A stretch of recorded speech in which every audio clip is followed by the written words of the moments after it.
पुलु रे सनाम को जोहार नवा वीडियो रे सनाम को सगुन दाराम।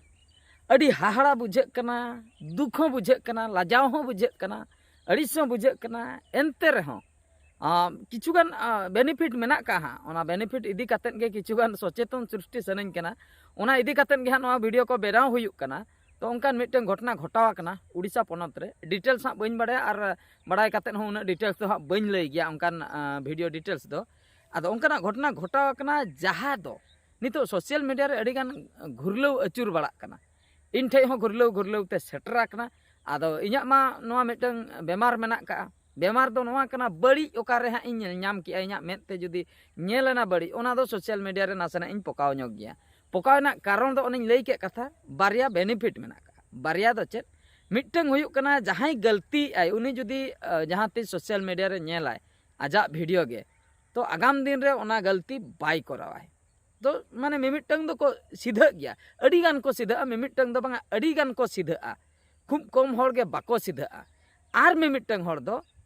ओना वीडियो नेल कातेन भाबी ताहे अñ कुमलुया आदो बाय कुमलुया जुदी ओना वीडियो नेला से आदो बाय कुमलुया बांग कुमलु सनाया। इना बादे मिमिटंग नोंकान को हेना ओना दो खूब कम परसेंटेज होड़ को ताहेना उनको तो जते जहाना मेता को रहो ओना दो को कमी गया बड़ीजा दो को कमी गया बड़ी एम मना को रहो। जहाँ लका मिटन घटना अब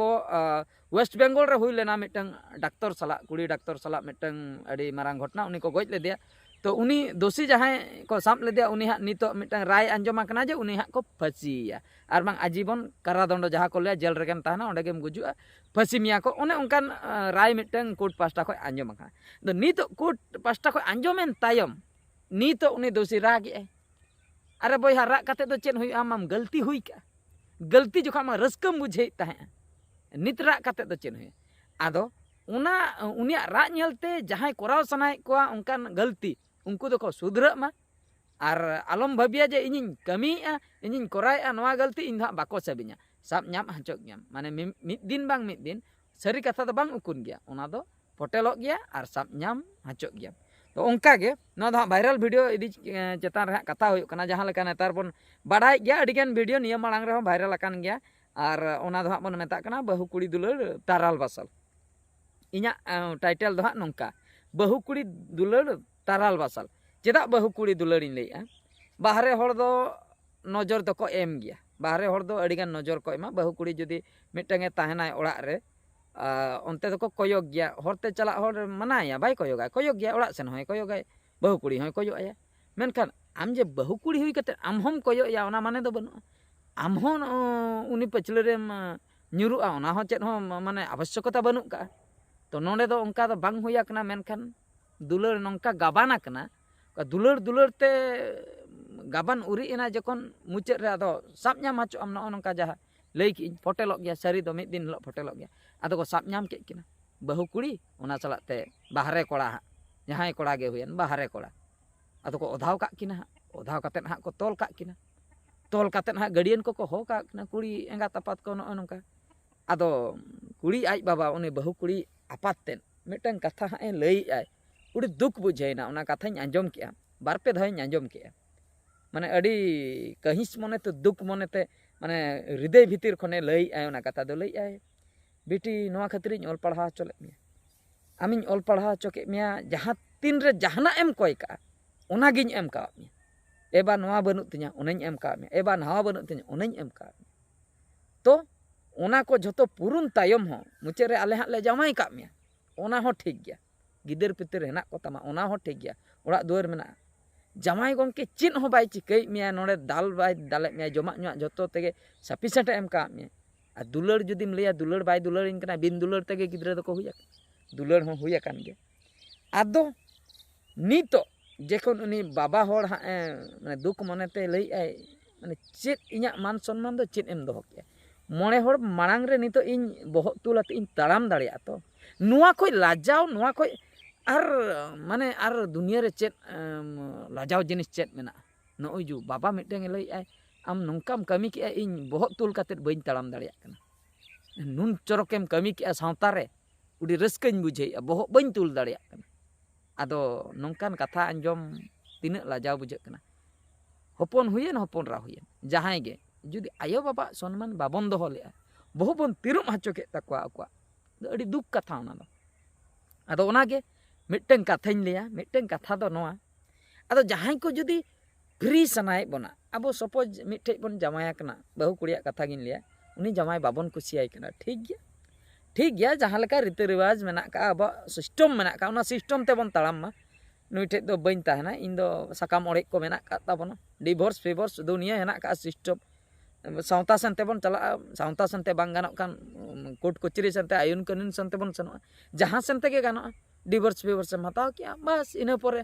आम अकोय सला मेसा सनाय में अकोय सला दुलार सनाय में अकोय सला संसार सनाय में ओंडे सेनोक में जांगा रे दो हा तोल काते दो बाको आकोट का में ओना मा बाय हुयुग गया तबे दो हांडेम चलायना हांडे सुख रे ताहेन में आम जुदी ताहे सनाय में ओना हो नापाय गया ओना हो इन दुनी रेबेन गया जुदी बांग पे पोटा कना बापे ताहे दाड़िया कना तबे ओना हो कमी तबन पे मेन खान जुदी उनी ठेन गे मेनामा उनिया nyutum ते सांखा साकमे मरोगे सिंदूरे मरोगे मेहनत साकम तबे दो उनी ताहे तुलुई आम दो उकु उकु ते कुमड़ू मने तो चेत खातिर हेज आम कना और कुमड़ू बुद्धि दो अड़ी खराब बुद्धि कना कुमड़ू कमी दो अड़ी खराब कमी कना ओना दो पाप कमी कना ओना दो पाप गेबन लिया चेदा से मी होड़ मेनाया इन जावाय मेनाया ओड़ा रे उनी ताहे तुलुई उनिया nyutum ते नाडे दो सिंदूरिन लगाया और नाते दो आर मिटन बाको लिया गैर मर्द के साथ प्यारे आम ओना की गानो ओना दो बाय गानो आय तीस रहो और ओना दो ओकोय हो परमिशन ओना दो बाको एमो ओना दो झोतो मेन रेगे झोतो होड़ा मेन रेगे ओना दो भूल कना पाप कना ओना दो आम बरम ओंडे को डिवोर्स कते साकाम ओड़े कते जुदी आर मिटनेम जमाया कना आर मि होड़ सला एम दुलारिया ओना दो ठीक गया ओना दो पाप दो हा बाबन मेता मेनखान ओंडे ताहे तुलुई मी होड़ ठेनेम बंधन आकना मिटन ओड़ा रे मेनामा ओंडे ताहे तुलुई एम कुमड़ुइया ओनाम साहस के चिकाते ओने जुम आशा के दो ओने जुम साहस के दो बांगा इन आर्मी होड़ सला इन रोपड़ा आर्मी होड़ सला इन दुलारा नोय नोवा गे अड़ी मारांग भूल ओना आशा हो बांग दरकार मी होड़ मेनाय तुलुई जामाय मेनाय तुलुई आर्मी होड़ ठेन दुलार आर्मी होड़ सला सगई जोड़ाव ओना दो आशा गे बांग दरकार कना ओना दो पाप ओना दो बड़ी कना अड़ी बड़ी ओना खातिर नोआ वीडियो माध्यम ते इन्या दो निनक गे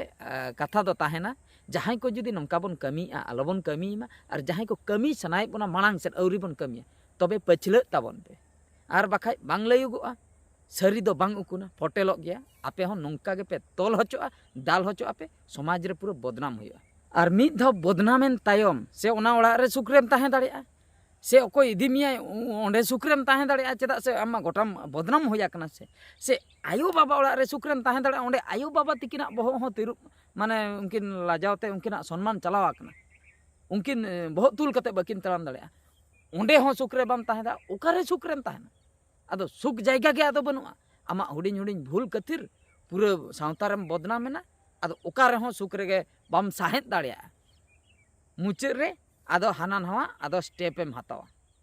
तो भूला चेदा हाना नवा स्टेप एम हतावा चेदा इन्या लई दो ओना खातिर भूल कमी गे बांग दरकार कना अरे जुवन हड़मो लोलोक कना दुलार सना कना जमाय मेनाया जमाय चला बहु जमाय आपे भितर रे दुलार पे बस कथा चाबायना उनी ठे बाम सुखुक कना डिवोर्स हतावते एटा रे उचेड़ोक में बस कथा चाबायना हांडे हों ताहे को आम हांडे होम दुलारिया हांडे मेनामा हांडेम दुलारिया ओना हाने मिठेन तोल दो कते आर मिठे दुलार ओना को बाय ठीक कना हानते नाते कमी दो बाय ठीक कना ओना छपरीगिरी दो बाय ठीक कना नितो अडिगान नोंकान वीडियो सोशल मीडिया रे अचुर बाड़ा कना यात्रा पता करे बलते हुयुक कना इना ऑक्तो रेगे ओड़ा करे हो हुयुक कना उकु चुकु